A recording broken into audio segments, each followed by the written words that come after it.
안녕하십니까. 광주 MBC 뉴스투데이입니다. 먼저 오늘의 주요 뉴스입니다. 생활 쓰레기로 고체연료를 만드는 시설이 광주에 세워졌지만 반년 넘게 가동을 못하고 있습니다.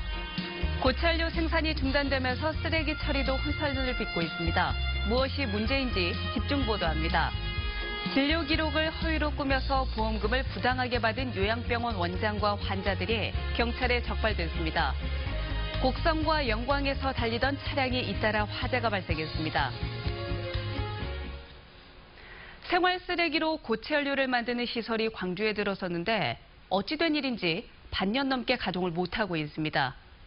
애써 만든 연료들은 쌓여만 가고 있고 곳곳에서 문제가 발생하고 있습니다. 먼저 송정근 기자입니다. 광주 위생매립장 안에 있는 SRF 생산시설입니다. 불에 잘 타는 생활 쓰레기로 만든 고용 폐기물 연료 SRF는 나주에 있는 열병합 발전소로 옮겨져 난방 연료로 사용됩니다. 자원재생과 에너지 이용 효율 극대화라는 두 마리 토끼를 잡기 위해 지난해 1월 시험 가동을 시작했습니다.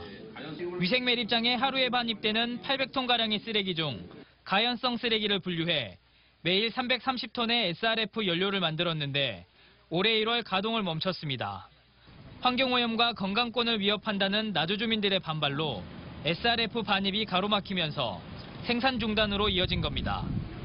이미 만들어진 SRF 연료는 저장고와 임시 야적장에 쌓여 있는 상황. 이러다 보니 광주에서 발생하는 생활 쓰레기 전부를 위생매립장에 묻고 있는 실정입니다. 원래대로라면 하루에 발생하는 쓰레기 중 불에 타지 않는 30% 정도만 땅에 묻어야 하지만 3배가 넘는 쓰레기 800톤 전량을 묻고 있습니다. 이 같은 상황이 계속된다면 2068년으로 계획된 매립장의 수명은 급격히 줄어들 수밖에 없습니다. SRF 중단 상태가 장기화되면 매립장 수명이 어느 정도는 단축되리라고 봅니다. 매립할 연한이 줄어들기 때문에 몇 년 정도는 단축이 된다고 봐야죠. 더욱이 지난 2016년 상무 소각장도 가동을 멈춰 쓰레기를 소각하는 것도 여의치 않은 상황. 이러지도 저러지도 못하면서 광주시의 쓰레기 처리 방법은 모든 쓰레기를 전량 매립했던 30년 전으로 돌아가 버렸습니다. MBC 뉴스 송정근입니다. 당초에 SRF는 빛가람 혁신도시에 있는 열병합발전소에서 쓰기로 돼 있었습니다. 그런데 혁신도시 주민들이 연료 반입에 강하게 반발하면서 문제가 꼬이기 시작했습니다. 이어서 남궁욱 기자입니다. 나주 혁신도시 인근의 열병합 발전소입니다. 쓰레기로 만든 SRF를 소각해 나온 에너지로 혁신도시 주민들이 사용할 전기와 열을 공급하는 시설입니다. 광주 지역에 쓰레기 문제가 생긴 건 바로 SRF 연료를 소화해야 할 이 나주 열병합 발전소가 가동을 멈췄기 때문입니다. 주민들과 난방공사 간의 의견이 접점을 못 찾는 가운데 열병합 발전소는 7개월째 멈춰 있습니다. 혁신도시 주민들이 쓰레기 연료로 가동되는 혐오 시설이라며 운영을 반대하기 때문인데 SRF의 최종 소비처가 막히니 마치 풍선 효과처럼 광주의 위생 매립장 등의 과부하가 걸린 겁니다. 혁신도시 주민들은 왜 반대하고 있을까?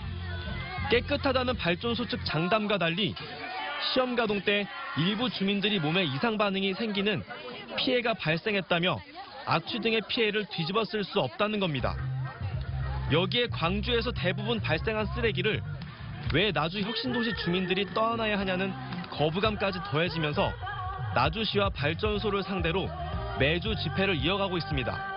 법적 기준치 이하라고. 근데 법적 기준치 이하라는 것이 결코 우리의 그 건강을 담보하지 않거든요. 소각량이 444톤인데 그중에서 나주의 쓰레기로 만들어지는 양은 불과 13톤에 불과하거든요. 지역난방공사는 SRF 연료 대신 비싼 단가인 LNG로 발전소를 돌리고 있어 피해가 크다며 환경 피해 걱정은 주민들의 오해라고 주장합니다. 환경부에서 시행했던 환경영향평가에서 정부 기준보다 훨씬 더 강화되어 있는 오염물질 배출 기준을 적용을 받고 있고요. 엄격하게 규제를 받고 있는 상황입니다. 열병합 발전소 허가 기관인 나주시는 이러지도 저러지도 못하는 입장입니다. 법원 판결에 따라 건축 승인과 사용 신고를 해줘야 하는 처지지만 주민들 반발이 워낙 거세 눈치만 보고 있습니다.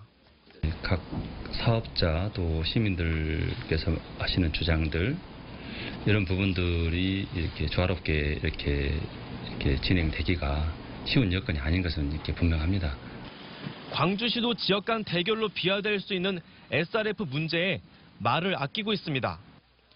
열병합 발전소 원점 검토를 요구하고 있는 주민들의 강경한 입장을 놓고 광주시나 나주시, 열병합 발전소 측 어느 곳도 마땅한 해결책을 내놓지 못하고 있습니다. MBC 뉴스 남궁욱입니다. 상황이 이렇게 되면서 쓰레기 매립량을 줄이고 에너지도 싸게 공급하겠다던 당초의 계획은 표류하고 있습니다. 강원도 충청도에서도 비슷한 갈등이 있어서 정부가 수습에 나섰지만 뾰족수는 나오지 않고 있습니다. 정영욱 기자입니다. 논란은 상무소각장 폐쇄와 나주 혁신도시 조성이 맞물리면서 시작됐습니다. 지난 2016년 말 상무소각장을 폐쇄한 광주시는 그 대안으로 SRF 생산시설을 만들어 가연성 폐기물을 처리하고 이를 통해 생산된 고체연료, 즉 SRF를 열병합 발전소에 공급할 예정이었습니다.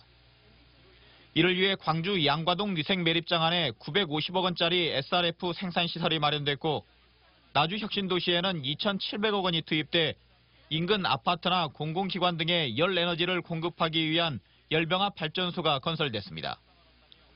하지만 혁신도시 주민들의 반대에 부딪히면서 SRF 생산 중단에 따른 손실은 지금까지 210억 원에 달합니다. 이 중 SRF 대신 LNG를 연료로 사용해야 하는 열병합 발전소의 손실액이 130억 원이나 됩니다. 이대로라면 올겨울 혁신도시 주민들의 연료비 부담은 최대 2.5배나 증가할 것으로 보입니다. 병원이나 대형 매장 등의 폐기물 처리 부담도 커지고 있습니다. 사업장에서 배출되는 가연성 폐기물은 매립이 금지돼 있어서 비싼 돈을 주고 민간 소각장에 맡겨야 하는 상황입니다. 대략 4만 5천 원 정도, 20만 원 초반대에서 왔다 갔다 합니다. 거의 한 5배 정도 차이가 그러죠. SRF 열병합 발전소 가동이 추진 중인 강원도 원주와 충남 내포 신도시에서도 광주와 비슷한 상황이 벌어지고 있습니다. 급기야 정부가 TF까지 구성해 수습에 나섰지만 문제는 주민들이 SRF 반입을 반대하는 한 뚜렷한 해법이 없다는 겁니다. 정부 TF팀 통해서 같이 정보를 공유하는 그런 노력이 필요할 것 같습니다. 막대한 예산이 투입된 시설은 채 구실을 못하고 있고 고체 연료로 써야 할 가연성 폐기물은 그대로 매립되고 한때 재생자원으로 주목받았던 SRF는 어긋난 정책이라는 오명 속에 갈 길을 잃었습니다. MBC 뉴스 정용욱입니다. 광주 동부경찰서는 진료 기록을 허위로 꾸며 보험금 등을 부당하게 받은 혐의로 화순 모 요양병원 전 원장 50살 김모 씨와 보험 사기에 가담한 간호사 1명과 환자 11명을 불구속 입건해 조사하고 있습니다. 김 씨는 지난 2016년부터 8달 동안 환자들의 입원 날짜를 실제보다 길게 기록하는 수법으로 건강보험공단으로부터 의료급여비 1억 3천만 원을 챙겼고 환자들은 보험사로부터 3억 5천만 원을 부당하게 챙긴 혐의입니다. 어제 전남 지역에서 달리던 차량에서 화재가 잇따랐습니다. 어제 오후 5시 반쯤 호남 고속도로 곡성 휴게소 인근 도로에서 61살 이모 씨가 몰던 25톤 레미콘 차량에서 불이 나 인명피해 없이 20분 만에 꺼졌습니다. 이보다 1시간쯤 전인 오후 4시 30분쯤 영광군 불감면 한 마을 도로에서 57살 송모 씨의 카렌스 차량에서 불이 나 차량 전체를 태우고 20여 분 만에 꺼졌습니다. 정동영 신임 대표 체제의 민주평화당 지도부가 전통적 지지 기반인 광주를 찾았습니다. 정 대표와 장병완 원내대표 등 지도부는 어제 광주시의회에서 현장 최고위원 회의를 연 뒤 기아차 광주공장을 방문해서 현장의 목소리를 들었습니다. 정 대표는 5.18 정신을 계승하기 위해선 한국 정치의 제도 혁명을 이뤄야 할 때라며 정치제도, 선거제도 개혁을 이루겠다고 밝혔습니다. 민중당이 농민수당 도입을 촉구했습니다. 민중당 전남도당은 농민들의 소득 격차가 커지고 인구 이탈이 심해지면서 농도 전남이 위기를 맞고 있다며 관련 기구 설치를 통한 협의를 진행해 농민수당을 도입해야 한다고 강조했습니다. 또 전남 일부 지자체에서 농민수당 도입을 위한 논의가 이루어지고 있다며 간담회와 조례 제정 등 다양한 활동을 진행할 계획이라고 밝혔습니다.